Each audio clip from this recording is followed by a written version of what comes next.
So, our next presenter we're super excited about. She's always there for us, whatever we need. We're like, oh, Dr. Rubin, she's fabulous. So, Dr. Rubin comes to us. She's the assistant professor of clinical medicine at Columbia University.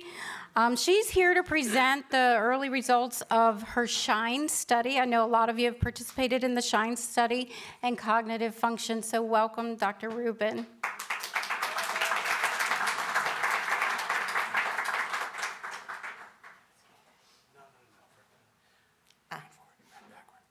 Got it. Perfect. Okay.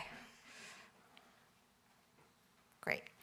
Okay, so it's so wonderful and special to be here with all of you, and there's just such a great vibe at the meeting, and it's really thanks to everyone who's here and to all the investment and to all the questions and the sense of inclusivity and support. So it just feels really good to be here, part of you today. Okay, before I even start, because this is about cognition, I'm going to tell you 3 words now. Apple, penny, table. Totally optional. No, I don't want anyone to feel stressed out. Okay. So I'm actually going to start out, before getting into cognition, just telling you a little bit about our study, SHINE, which stands for the Study of Hypoparathyroidism and Its Natural Evolution. And this is what's called a natural history study. One patient asked me if it's like the Museum of Natural History, but it's not. It's just following a group of people who have a condition over time to see how it progresses. There's no intervention in the study, there's no medicine given, but it's an observational study. And the reason that we decided to do this study is to look more into both the short-term and long-term complications of hypoparathyroidism. The short-term complications we know well: muscle cramps, cognitive dysfunction, arrhythmias, seizures. Some people also get wheezing. But there's a little bit less known about how the long-term complications progress. And these are all, of course, things that you worry about: kidney stones, kidney disease, brain calcification, vascular disease, bone fragility. So what we really want to learn is, how common are these long-term complications? How likely is it that someone would have a kidney stone? And who is at risk for having these complications in the first place, and for the complications to get worse over time? Can we tell someone that they're at higher risk or lesser risk? And then, this was brought up a little bit yesterday, does PTH treatment halt or maybe even reverse any of these complications? So just a brief snapshot of what we're looking at in SHINE. So we're looking at the beginning, at baseline, at what somebody's kidney function is. We rely a lot on a blood test called the eGFR, which is a marker of how healthy the kidney is. We're also looking at brain function. We ask the participants to do some motor tests like walking, sitting, and standing. We have a whole battery of cognitive tests, which I'll show you a little bit of data from. We do quality of life questionnaires. We also look at cardiac health by EKG and measuring vital signs. And we look in detail at bone quality and bone strength to look microscopically what the architecture is like, and whether anyone has had a silent compression fracture in the spine, which a lot of the times people might not even feel. So we look at that in the beginning of the study, and then at the end of the study, 3 years later, we look at all those things and how they've progressed.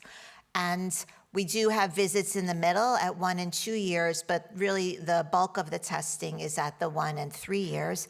And in addition to looking at how all these parts of the body are functioning, we want to see what can predict how they are functioning, both at the beginning of the study and at the end. So some of the tests we do are the usual ones, like calcium in blood and urine and phosphate in the blood, but we also do CAT scans to look at kidney calcification, brain scans to look at calcification in the brain. We have some new calcification markers that actually could predict how likely it is for calcium and phosphate to precipitate in your blood into a tissue where they don't belong. We have genetic markers of calcification. And we're including people both on and not on PTH to be able to see how that can affect all of these things. So I'll give you a little overview of who is in SHINE. So right now we have 82 participants. We actually have 84 because there's 2 more since I made the slides. Our goal is to have 94 participants, so we're getting close to completing our group. And there's a very wide range in the ages of the participants, from 22 to 76, average age 51. Most of the participants are women, which does reflect the demographics of the disease. Most are white and most are non-Hispanic. We would and are hoping to have more diversity in the study. And I think that's a problem in general with research in the area of hypoparathyroidism, that there needs to be more men and more people of different races and ethnicities who are included. About 82% of our participants are post-surgical, and about 18% are non-surgical. The non-surgical patients that we have are some with the GATA3 mutation, also known as Barrett syndrome. We have one patient who has autoimmune polyendocrine insufficiency type 1, which, as Michelle mentioned, or Patty, involves other endocrine disorders. We have one patient with autosomal dominant hypocalcemia type 1, which is the disorder that calcilytics is treating. One patient with CHARGE syndrome, and one patient with DeGeorge syndrome.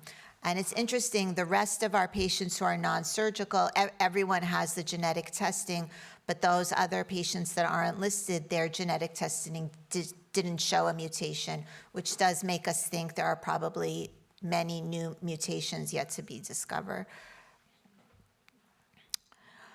So in our patients in SHINE, before even starting in the study at their baseline visit, they told us that they had a significant number of complications in the past. About a third already had kidney stones before entering the study, 44% had had fractures in the past, and 21% had cataracts in the past. And the breakdown of how many in our study are on PTH and how many aren't is about 50-50. So about 50% are on calcium and calcitriol, and about 50% are on some type of PTH, Forteo, Natpara, or Yorvipath. So I'm just going to show you a little bit of some preliminary data. We're obviously collecting a very rich database, which hopefully will be useful for many years to come, and hopefully will be useful for other researchers also as a resource. So we've really only started to mine and analyze what we have. But just for some very quick looks, we can see that the patients in the study have normal range or low normal range serum calciums. I've split it out here. Blue are the people who are on no PTH or calcium and calcitriol, and orange are the people who are on PTH. And you could see that the serum calcium levels are kept normal in both those groups. But as you would expect, you can see that the calcium dose in the blue dots, those are people who are not on PTH, is much higher, of course, than the calcium dose in the orange dots. Those are people who are on PTH, which we know from PTH studies. And likewise, people who are not on PTH have higher calcitriol dosages in the blue as compared to the people who are on PTH, most of whom who are on no or very little doses of calcitriol while being on PTH. So I think we know this from other studies that have been done, but people who are on PTH required much less or no calcium or calcitriol supplements. We've taken a little bit of a look at kidney parameters, and one thing that we saw was that 10 patients had kidney stones. We didn't do the CAT scan imaging on all our participants just because we didn't have enough money in the study. So the first 50 patients in the study had the CAT scan, and 10 out of those 50 had kidney stones. And what we found was that it was in the patients who had had hypoparathyroidism for longer that the risk of kidney stones was greater. So of course this makes sense. The longer you've been living with an abnormal calcium balance, the more likely you are to have stones. We also have seen that urinary calcium, as to be expected, is higher on people who are not on PTH in the blue than the orange, the people who are on PTH. And this, first of all, is because if you're just taking less calcium and less calcitriol, then your urine calcium level is going to be lower because less is coming through your system. But also because PTH itself has an effect on the kidney to reclaim the calcium that's being filtered through it. So it's sort of those two reasons. There's just less calcium flowing through, and the action of PTH is holding on to the calcium that leads to lower urine calcium levels in people who are on PTH. And we also looked at kidney function in those who are and are not on PTH. And it's just almost a significant difference, meaning that those who are on PTH tended to have a higher level of this blood test called eGFR, which, if it's higher, shows better kidney function. I should say, really, the average levels were normal. We want to see that this eGFR is above 60, and that you could see the mean values in both, whether you're on PTH or not, was certainly greater than 60 and really in the 80s range. But there was this slight tendency for it to be just a little better or higher in those who are on PTH. So kidney stones were more likely with longer duration of hypoparathyroidism, and patients who were on PTH had lower urine calcium and tended to have better kidney function. So I'm going to pause now from talking about our SHINE preliminary data and turn now towards cognitive function in hypoparathyroidism. So I think cognitive function is part of a larger issue in hypopara, which is quality of life in hypoparathyroidism, which really can include physical, emotional, and cognitive symptoms. And there's been a lot of studies using general questionnaires that have shown over and over again that in people with hypoparathyroidism, there's reduced scores for both physical and mental health. Some of you, if you've been in studies, might have done a questionnaire called the SF-36. It's very well validated to be accurate and predictive, and it's used kind of for any illness to show what your quality of life is like. And that includes questions like, how do you rate your health? Have you had to cut down on your time spent on work? Do you feel full of pep or downhearted? How much of the time has your physical or emotional health interfered with your social activities? And multiple studies have shown that patients with hypoparathyroidism have lower scores than the average US population using this tool. But for hypoparathyroidism, we really need questionnaires that specifically target this disease and are not just general questionnaires. So some of that is because we need to include the physical symptoms, because those will impact the quality of life. And everyone here knows the physical symptoms and can describe them certainly better than I can, but tingling, pain, fatigue, heat sensitivity, rapid heart rate, and these are important to take into account. And when we also think about quality of life, we cannot at all overlook the emotional symptoms, which are a huge component of the disease. Depression is very common, and as part of the guidelines that were just mentioned, the largest systematic survey of the literature was done to look at complications of hypopara, and it was one of the top complications to have depression. Anxiety is also common. A survey that the association did a couple of years ago showed very high levels of anxiety, and that's because people with hypopara are worried about the future, about being able to work, take care of their family, worried about long-term complications, and I think very disturbingly, people with hypopara worry that their doctors don't understand their suffering and very often have been told, nothing is wrong, you know, this is kind of in your head, your calcium level is fine. So that's, of course, a source of anxiety as well. But now I'm going to hone in specifically on cognitive symptoms. So brain fog, I don't need to explain to everyone here. I hear over and over, you know, I can't remember things I heard 2 minutes ago. So many people say to me, you know, am I getting Alzheimer's? Is this normal? Is this aging? And very, very frequent complaints of not being able to remember, to concentrate. I can't find the right word. I'm having brain fog right now. I can't understand the information. So this has been amply shown to be how people feel by questionnaires. But what we really don't have, before I say that, fortunately, PTH does improve how people feel cognitively. So this is data taken from one of the Yorvipath studies, and they used a specific hypoPARA test for quality of life called the hypoparathyroidism patient experience scale, and they showed that physical symptoms improved, the muscle cramping and tingling. They also showed that physical function, so being able to be more physically active, improved. Daily life tasks improved, like being able to go to work and school and kind of live a normal life. But what I'm highlighting here is that they also showed that people felt better about their cognitive symptoms while they were on PTH, and they were able to feel that they could concentrate and remember and find the right words.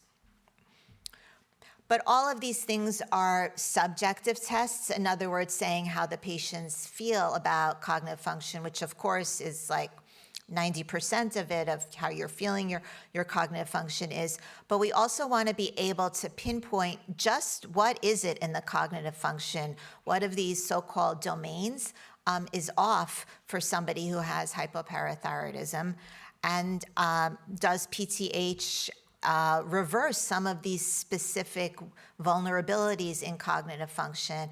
We know that this is a huge area of worry for people with hypopara, and there's very little information available. So I'm not a neuropsychologist, and it kind of is a complicated field, but I'm just going to try to give like a very brief overview of what are the specific things you could test in cognitive function. So first, there's kind of what's considered acquired knowledge, and a lot of times can just reflect somebody's education, what someone's vocabulary is like, how well they're able to read, but that does go into part of the calculation of cognitive function.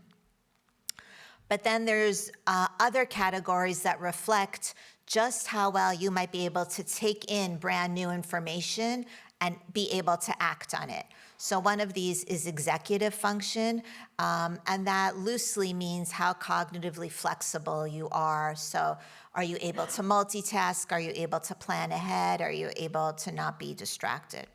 As I went through all of these, I thought I had all of them, so just to put it in perspective. Another one is called semantic fluency, and if you'll indulge me for just a minute, I'm going to ask if anyone wants to try to do this. It's a 1-minute test on semantic fluency. We do it in Shine, which is if someone has a timer to set go, it just turned here, in 60 seconds, you can say it in your head or write it down. How many different types of animals can you name as fast as you can? Go. Optional, no pressure.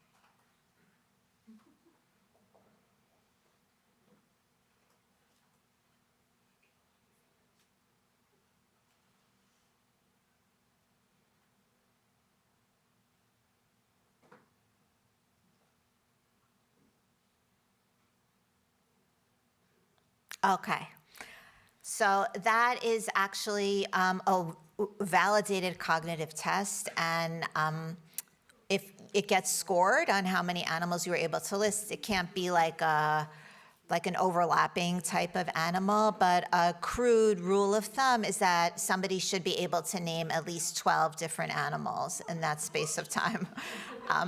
So I know we didn't really administer it under like test conditions. But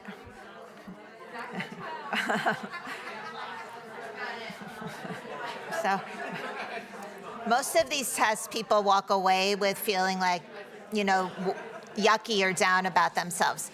But this is just an example of semantic fluency, which is another cognitive domain.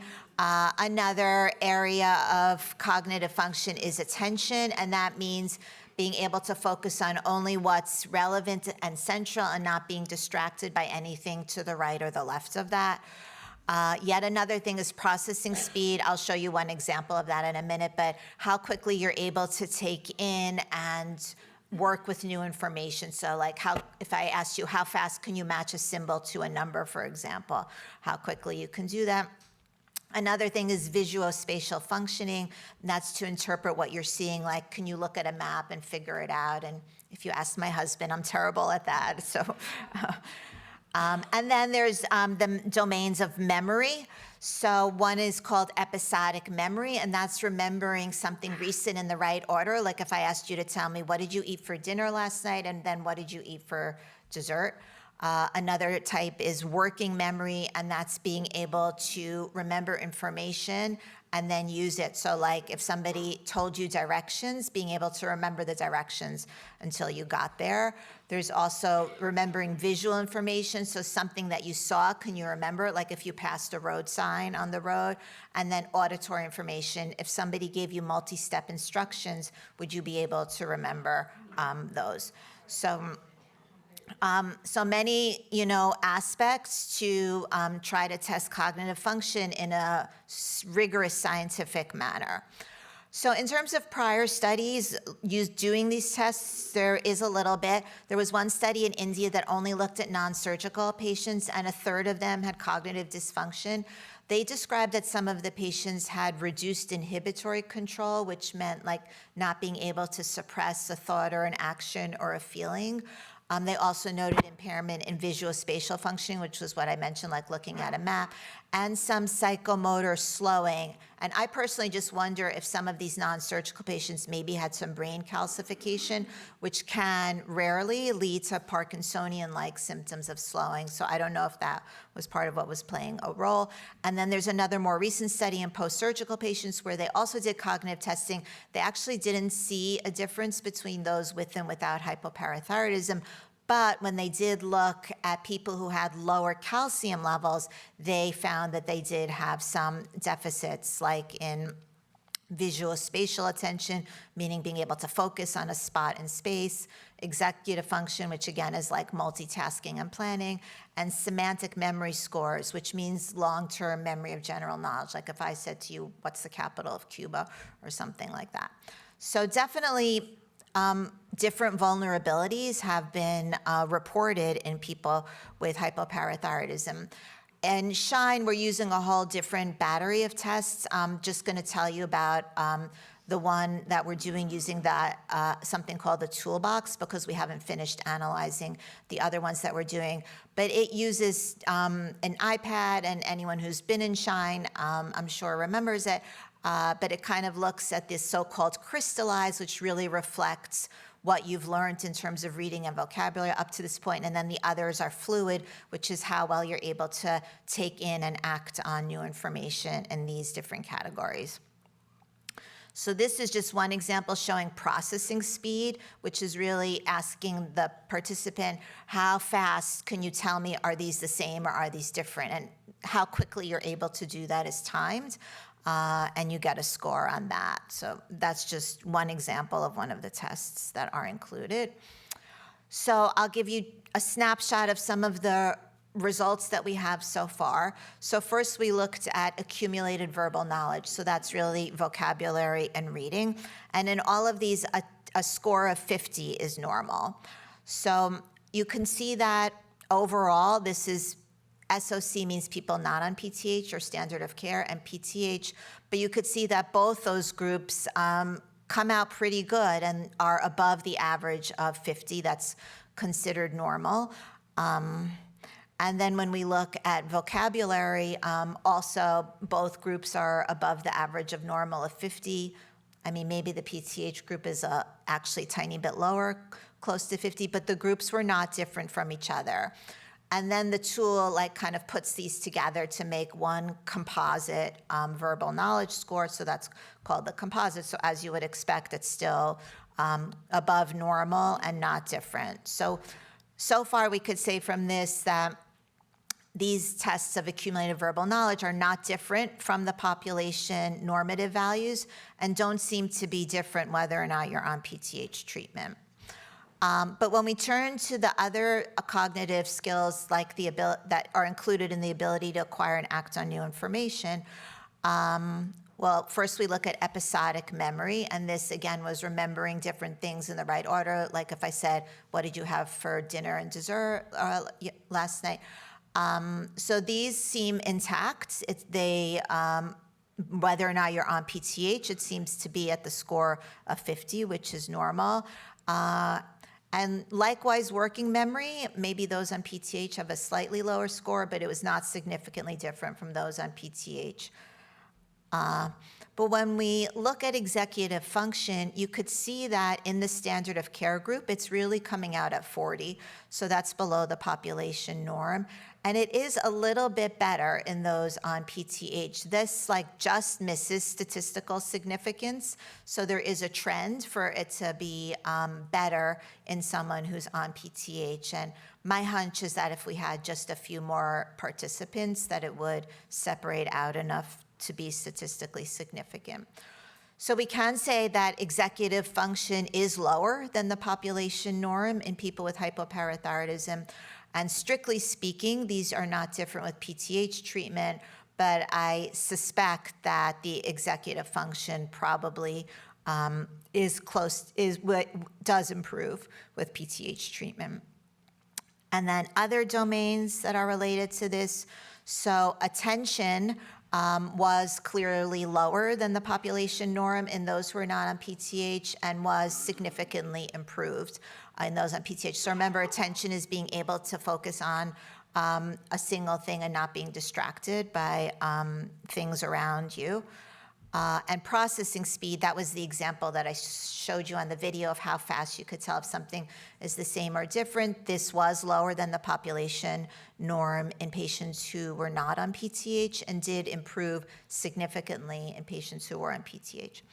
So here, again, the tool gives you a composite score, taking all of these domains that have to do with the ability to acquire and act on new information, and found that it was significant, that it was low without PTH, and that it did significantly improve with PTH.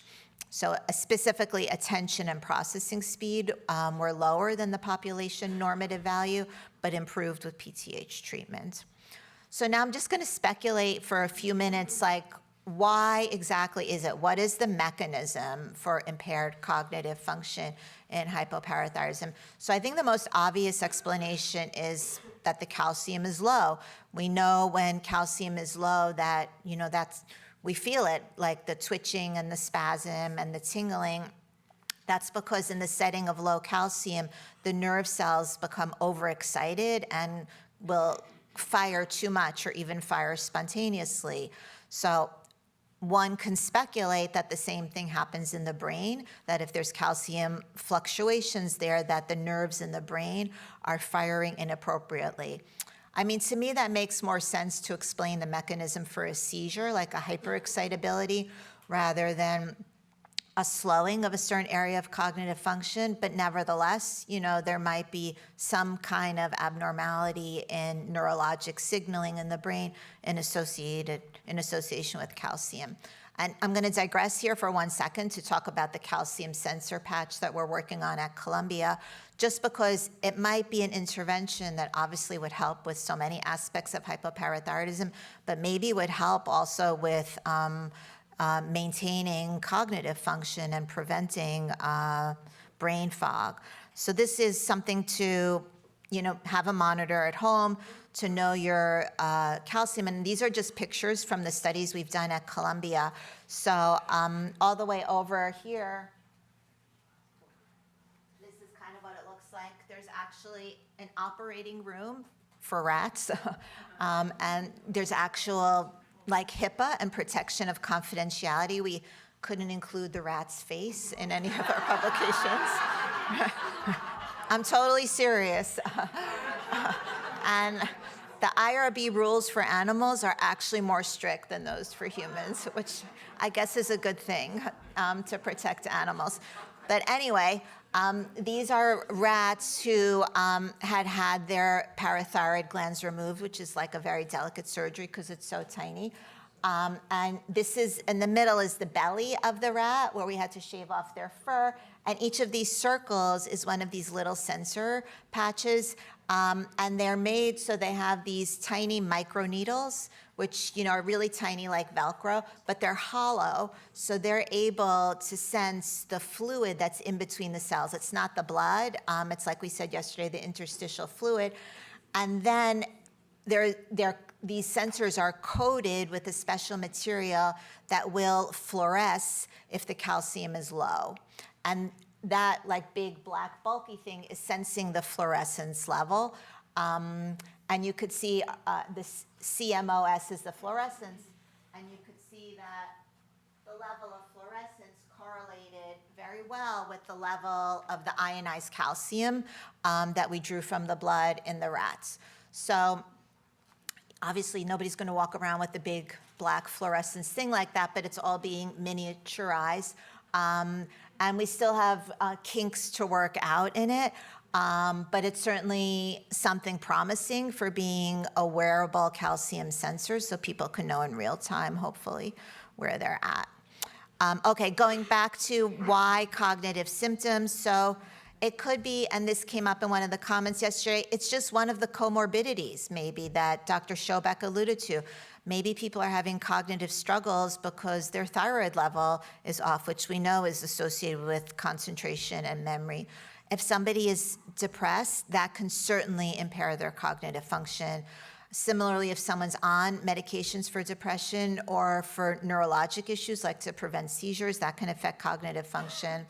Many hypoPARA patients are going through the menopausal transition, and that is well documented to be associated with trouble with word retrieval and, in fact, brain fog. And then maybe there's just vascular disease in the brain that could affect cognitive function. So maybe hypoPARA patients might have higher cholesterol levels because people with hypothyroidism are at risk for that. Maybe patients with hypoPARA are less physically active because they're scared of their calcium dropping. Maybe they have more vascular calcification. So maybe all that is contributing to some vascular impairment. A theory that's been touted is that there's PTH receptors in the brain, and that's been used to explain why someone might be having brain fog even when their serum calcium is normal. In other words, saying maybe it's the PTH itself. And we do know that PTH can get into the cerebrospinal fluid, which is a very tight barrier that doesn't let many things cross into it in order to protect our nervous systems. But PTH does get in, and there are indeed receptors for PTH in the brain in the areas that would be related to cognitive function, shown here, like in the amygdala, hippocampus, thalamus. The thing that makes me unsure is that these receptors are PTH2 receptors, and the ones in our body that respond and control calcium and phosphate are PTH1 receptors.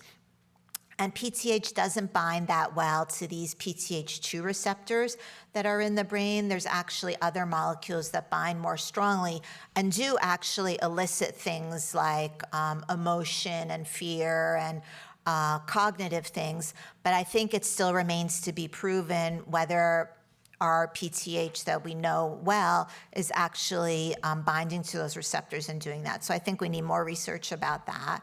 And then a last theory is just PTH makes blood vessels dilate. So if any of you have been on PTH, some of you might notice you get like some redness at the injection site, and that's because PTH dilates blood vessels a little bit. It's not anything dangerous, but that's also the same reason sometimes when people are on PTH, we want to check their blood pressure sitting and standing, because since the blood vessels could dilate, there is a hypothetical chance that blood pressure could drop when someone goes from sitting to standing. It hasn't really been found to be a concern, but some people even say take your PTH at bedtime in case your blood pressure drops, you're in bed. So this hasn't really panned out to be a concern, but just bringing it to this issue, if PTH does dilate your blood vessels, maybe not having enough PTH means you're not getting the full necessary amount of blood flow to the brain, and maybe being on PTH would help that. So this is really just a hypothesis that hasn't, in my knowledge, been shown anywhere. And then I'm just going to end with a very interesting study that was published just a few months ago, showing that the structural part of the brain might be different in people with hypoparathyroidism. So this was a study where there were 36 patients with hypoparathyroidism, 10 non-surgical, 26 post-surgical, and they were compared to 25 healthy controls. They matched them for age, gender, and importantly, the level of education. And all the patients had to do questionnaires. That's what PROs are. They had to do a whole battery of those neuropsychological tests that I went through, like looking for executive function and processing speed. They also measured their calcium levels, and they did MRIs of their brain, which is really the novelty of this study.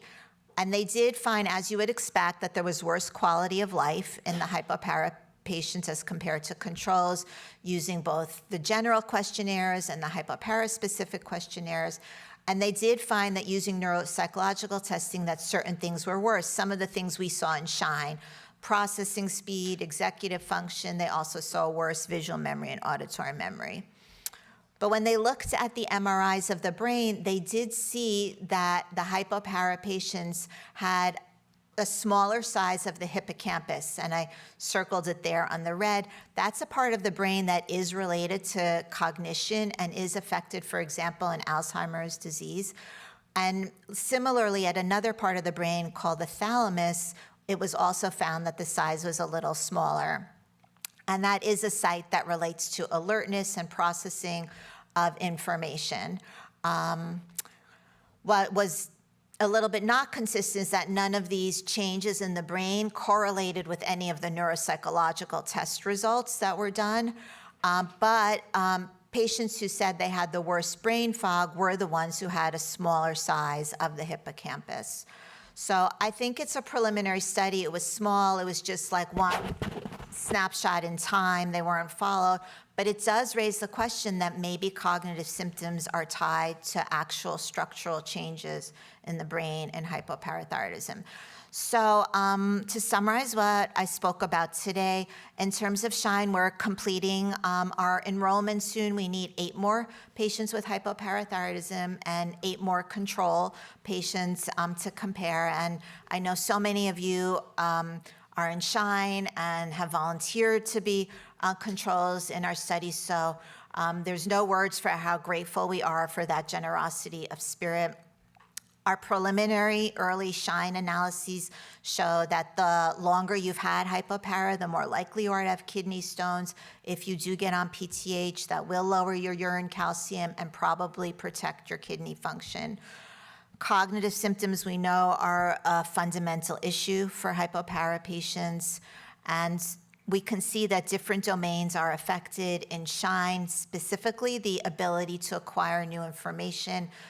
Things like attention, things like processing speed seem to be specifically impacted. Maybe it's due to calcium fluctuations, maybe it's due to comorbidities, and maybe there are structural changes in the brain that relate to these cognitive symptoms. So we certainly need more information. A plug for our SHINE study, yet again. This is the clinicaltrials.gov number. This is my email. Anyway, I'm happy for anyone to email me in general, just for any questions or advice. If I could be a resource to anybody, that would be my pleasure.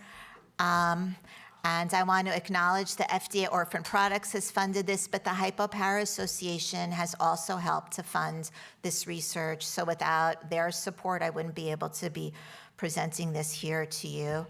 And last thing, do you remember the 3 words that I told you? Yay. Okay. Thank you so much.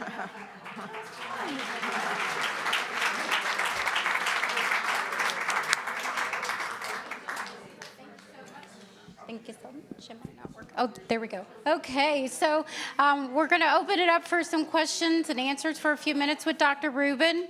Let's start in the room. Anybody have any questions in the room? And Bob and Katie will have the microphones. So you mentioned the calcification markers. Are those available for doctors to do for the general public, or is that just part of the study? The ones that we're using are research ones. One is called calcification precipitation time, and it actually measures how quickly blood will start to precipitate out a calcium phosphate. Other things we're doing are looking at microRNAs, which are patterns of genes that predict the risk of calcification. So those are novel ones. But there are certainly other ones that could be available. Some, so they're both commercially available and research. Some of those are FGF23, which is associated with the high phosphate. Another one is sclerostin, which can be associated with increased calcification. But I don't know how useful it would really be to ask your doctor to do those, because it could be hard to interpret out of the context of a clinical trial. So I think, doing all the standard things that we recommend, the usual biochemistries with blood and urine, is really the right thing to be doing clinically. Okay, Katie, then we'll go. We had somebody up here.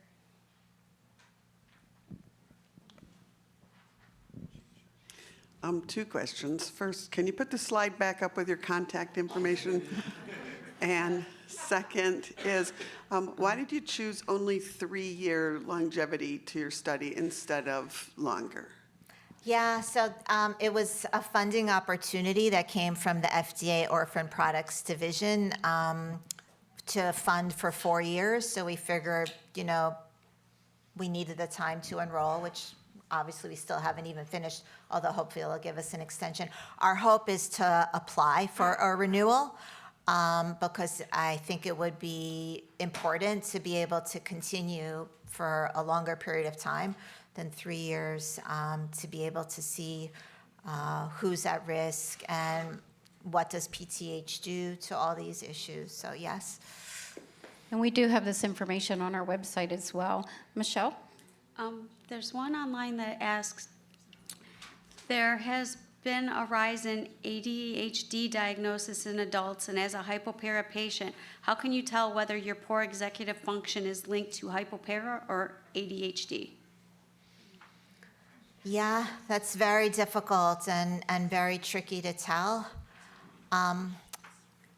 A lot of patients ask me not specifically about ADHD, but having anxiety or having something that really could overlap with hypoPARA, and how can you know? I mean, the gold standard would be to treat, either with calcium calcitriol or with PTH, and see if whatever it is, the ADHD or the anxiety, subsides, to be able to try to remove that, as a possibility from the list. I guess if the person has other symptoms, that go along with the more typical hypoPARA, either cognitive symptoms or physical symptoms, it would be more suggestive that it's due to that, but that is very hard to dissect. So would you recommend that they try a PTH therapy to see if it helps alleviate those symptoms? I think so. I would need to see the whole clinical scenario, but yeah, I think that would be the ideal, to be able to see if it's reversed by that.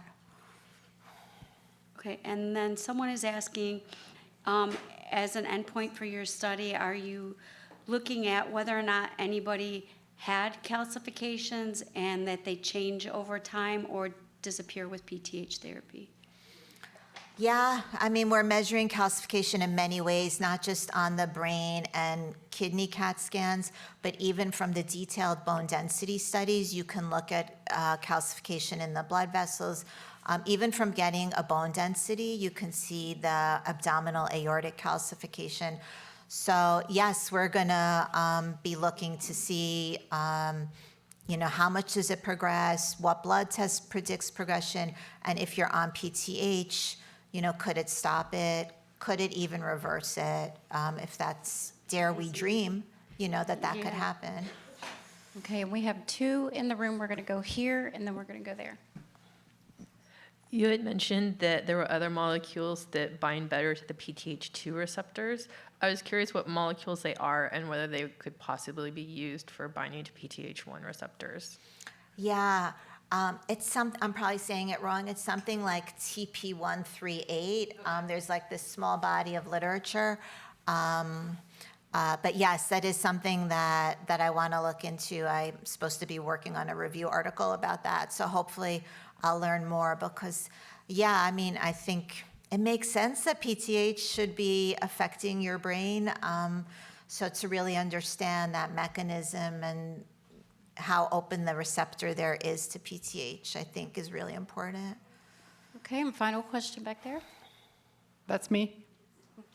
Okay, so I'm looking for the hopeful aspect of this. Specifically, I'd like you to address depression/anxiety and growing your hippocampus. And I Googled it while you were talking about it, and they talk about things that normal people can do, you know, reducing stress, exercise, mental stimulation, all those things. So are you saying that if someone's hippocampus has shrunk due to hypoparathyroidism or their stress or all these things, if we do what they're saying a normal person should do, is there hope that we can regrow it to regain some of what we've lost? I know we can't get rid of the calcium deposits, but you know, if we do like a Rosebud counseling app or art therapy, whatever it is, we're exercising, is there hope? Yeah, no, such an important question, and I should have thought to include that. I personally don't know how much plasticity there is, you know, in the hippocampus and how, if regrowth can happen. It's very possible that it can, and I just don't know it. But to your point, and I should have said this, I think all these other interventions to even improve cognitive function, there's lots of websites that have ways to do that and just almost like little exercises. But yes, stress reduction and sleeping well and all these healthy life interventions, I think go a long way towards improving cognitive function. So that should definitely be a key takeaway message from all of this. Absolutely, and I think that whole consistency in life with as a hypopara patient is like so critical. With whatever we do, we eat, we exercise, we sleep, all those things will really help a little bit with it. So thank you, Dr. Rubin. Pleasure.